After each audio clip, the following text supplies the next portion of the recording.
Chapter 59. The Will. As soon as Barrois had left the room, Noirtier looked at Valentine with that peculiar expression which conveyed so much deep meaning. The young girl perfectly understood the look, and so did Villefort, for his countenance became clouded, and he knitted his brows angrily. He took a seat and quietly awaited the arrival of the notary. Noirtier saw him seat himself with an appearance of perfect indifference, at the same time giving a side look at Valentine, which made her understand that she also was to remain in the room. 3/4 of an hour after, Barrois returned, bringing the notary with him. "Sir," said Villefort, after the first salutations were over, "you were sent for by Monsieur Noirtier, whom you see here. All his limbs have become completely paralyzed. He has lost his voice also, and we ourselves find much trouble in endeavoring to catch some fragments of his meaning." Noirtier cast an appealing look on Valentine, which look was at once so earnest and imperative that she answered immediately. "Sir," said she, "I perfectly understand my grandfather's meaning at all times." "That is quite true," said Barrois, "and that is what I told the gentleman as we walked along." "Permit me," said the notary, turning first to Villefort and then to Valentine, "permit me to state that the case in question is just one of those in which a public officer like myself cannot proceed to act without thereby incurring a dangerous responsibility. The first thing necessary to render an act valid is that the notary should be thoroughly convinced that he has faithfully interpreted the will and wishes of the person dictating the act. Now, I cannot be sure of the approbation or disapprobation of a client who cannot speak, and as the object of his desire or his repugnance cannot be clearly proved to me on account of his want of speech, my services here would be quite useless and cannot be legally exercised." The notary then prepared to retire. An imperceptible smile of triumph was expressed on the lips of the crown prosecutor. Noirtier looked at Valentine with an expression so full of grief that she arrested the departure of the notary.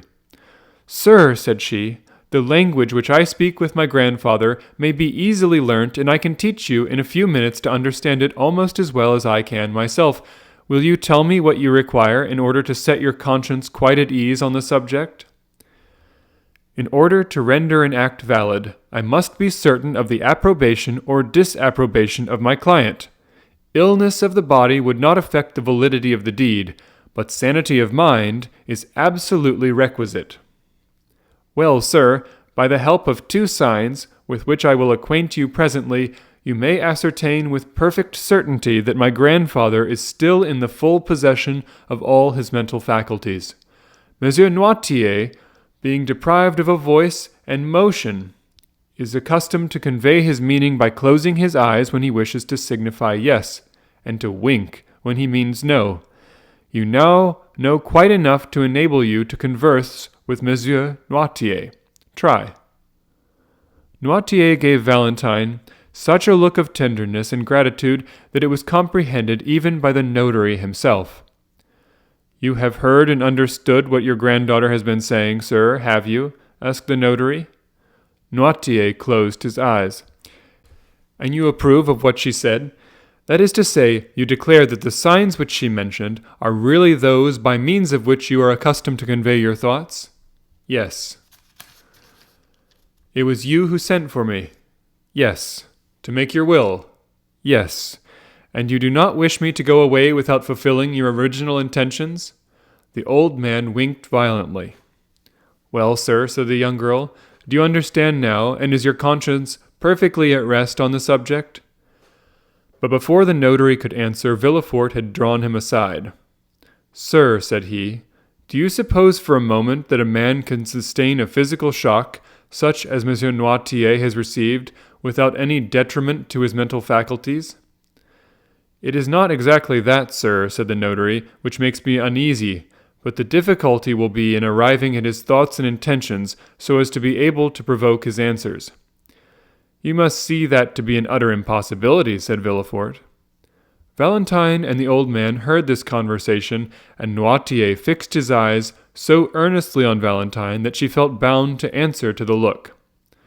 "Sir," said she, "that need not make you uneasy. However difficult it may at first sight appear to be, I can discover and explain to you my grandfather's thoughts so as to put an end to all your doubts and fears on the subject.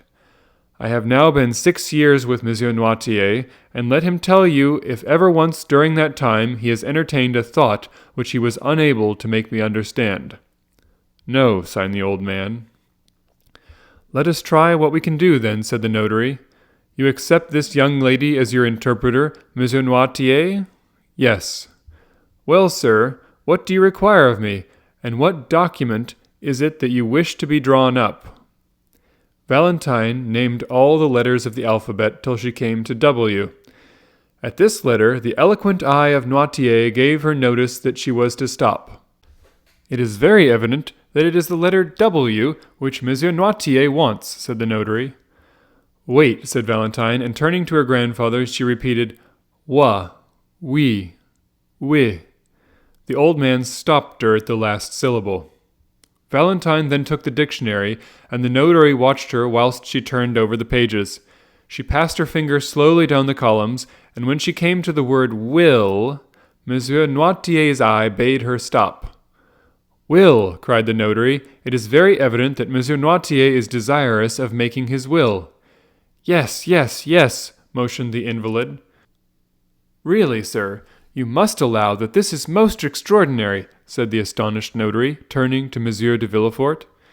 "Yes," said the prosecutor, "and I think the will promises to be yet more extraordinary, for I cannot see how it is to be drawn up without the intervention of Valentine, and she may, perhaps, be considered as too much interested in its contents to allow of her being a suitable interpreter of the obscure and ill-defined wishes of her grandfather."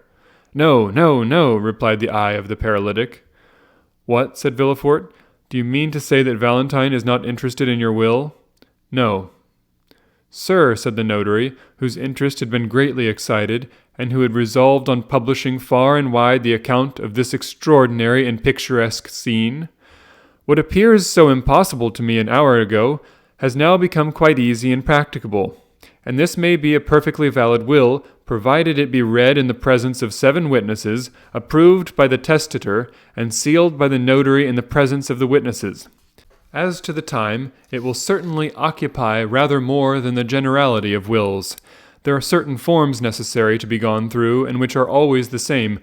As to the details, the greater part will be furnished afterwards by the state in which we find the affairs of the testator, and by yourself, who, having had the management of them, can doubtless give full information on the subject.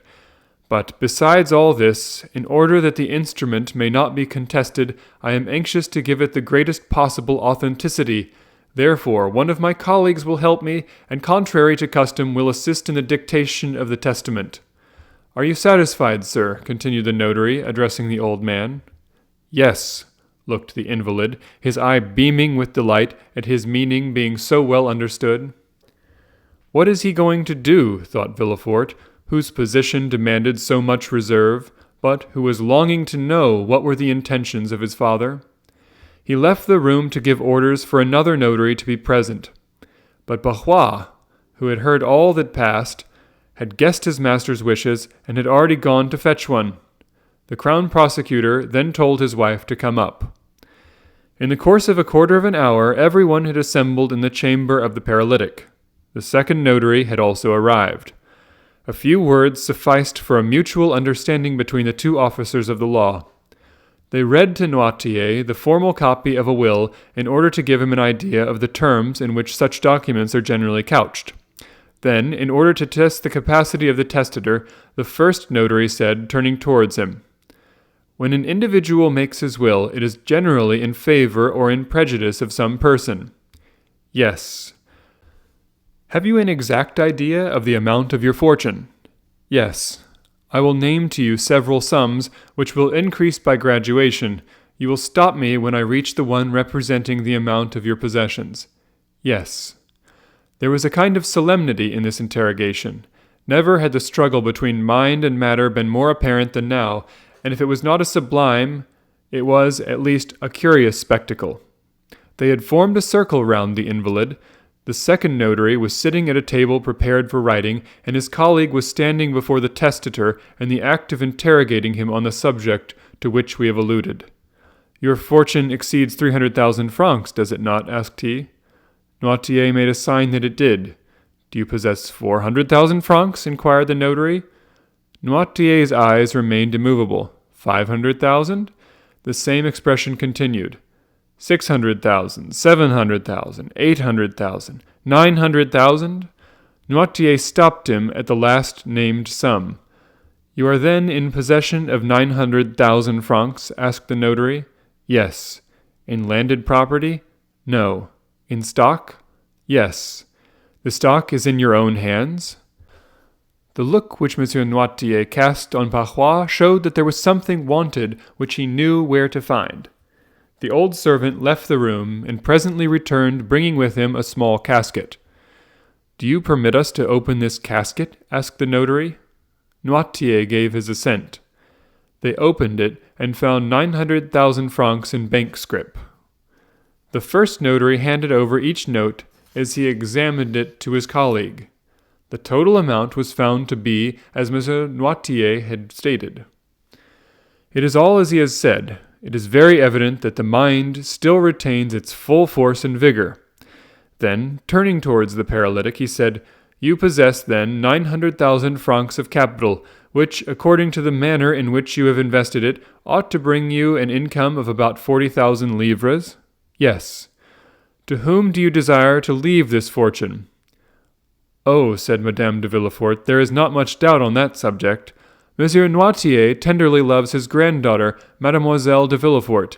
It is she who has nursed and tended him for 6 years, and has, by her devoted attention, fully secured the affection, I had almost said the gratitude, of her grandfather, and it is but just that she should reap the fruit of her devotion."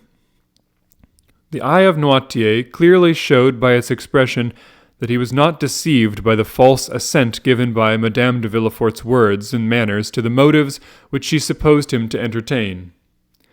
"Is it, then, to Mademoiselle Valentine de Villefort that you leave these 900,000 francs?" demanded the notary, thinking he had only to insert this clause, but waiting first for the assent of Noirtier, which it was necessary should be given before all the witnesses of this singular scene.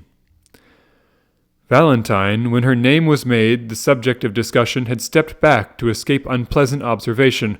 Her eyes were cast down, and she was crying. The old man looked at her for an instant with an expression of the deepest tenderness. Then, turning towards the notary, he significantly winked his eyes in token of dissent. "What?" said the notary. "Do you not intend making Mademoiselle Valentine de Villefort your residuary legatee?" "No." "You are not making any mistake, are you?" said the notary. "You really mean to declare that such is not your intention?" "No, no." Valentine raised her head. She was struck dumb with astonishment. It was not so much the conviction that she was disinherited which caused her grief, but her total inability to account for the feelings which had provoked her grandfather to such an act. But Noirtier looked at her with so much affectionate tenderness that she exclaimed, "Oh, Grandpa, I see now that it is only your fortune of which you deprive me. You still leave me the love which I have always enjoyed." "Ah, yes, most assuredly," said the eyes of the paralytic, for he closed them with an expression which Valentine could not mistake. Thank you," murmured she. The old man's declaration that Valentine was not the destined inheritor of his fortune had excited the hopes of Madame de Villefort. She gradually approached the invalid and said, "Then, doubtless, dear Monsieur Noirtier, you intend leaving your fortune to your grandson, Edward de Villefort?" The winking of the eyes which answered this speech was most decided and terrible, and expressed a feeling almost amounting to hatred. "No," said the notary. "Then perhaps it is to your son, Monsieur de Villefort." "No." The two notaries looked at each other in mute astonishment and inquiry as to what were the real intentions of the testator. Villefort and his wife both blushed and changed color, one from shame, the other from anger. "What have we all done, then, dear Grandpa?" said Valentine. "You no longer seem to love any of us." The old man's eye passed rapidly from Villefort, and his wife, and rested on Valentine with a look of unutterable fondness. "Well," said she, "if you love me, Grandpa, try and bring that love to bear upon your actions at this present moment. You know me well enough to be quite sure that I have never thought of your fortune. Besides, they say I am already rich in right of my mother, too rich even. Explain yourself, then." Noirtier fixed his intelligent eyes on Valentine's hand. "My hand?" said she. "Yes." "Her hand!" exclaimed everyone.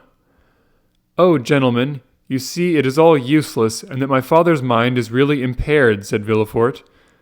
"Ah," cried Valentine suddenly, "I understand. It is my marriage you mean, is it not, dear Grandpa?" "Yes, yes, yes," signed the paralytic, casting on Valentine a look of joyful gratitude for having guessed his meaning.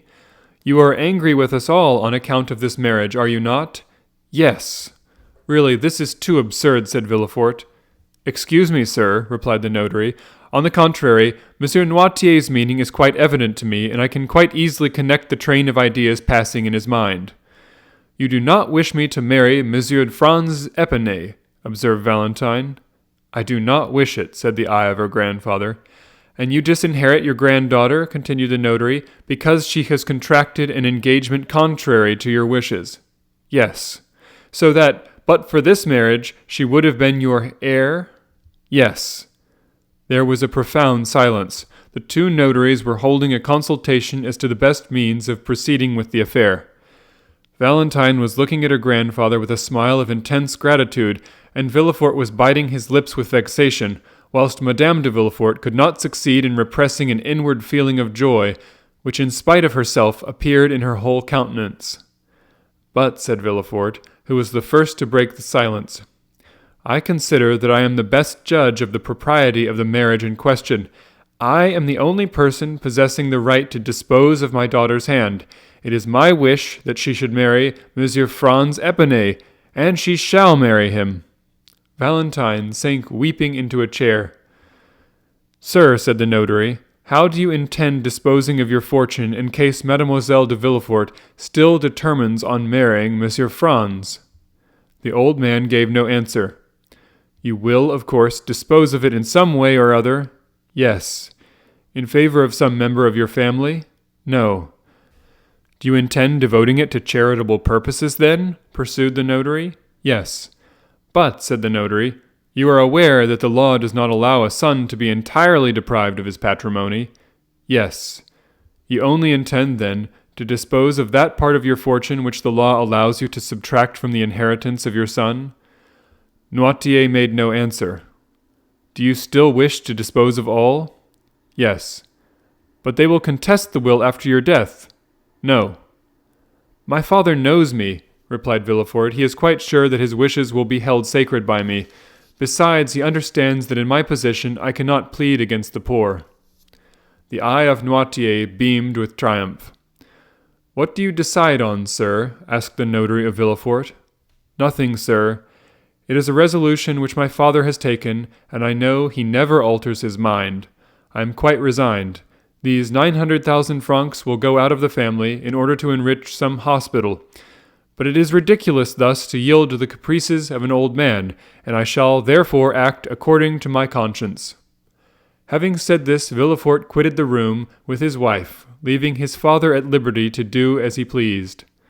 The same day the will was made. The witnesses were brought. It was approved by the old man, sealed in the presence of all, and given in charge to Monsieur Deschamps, the family notary.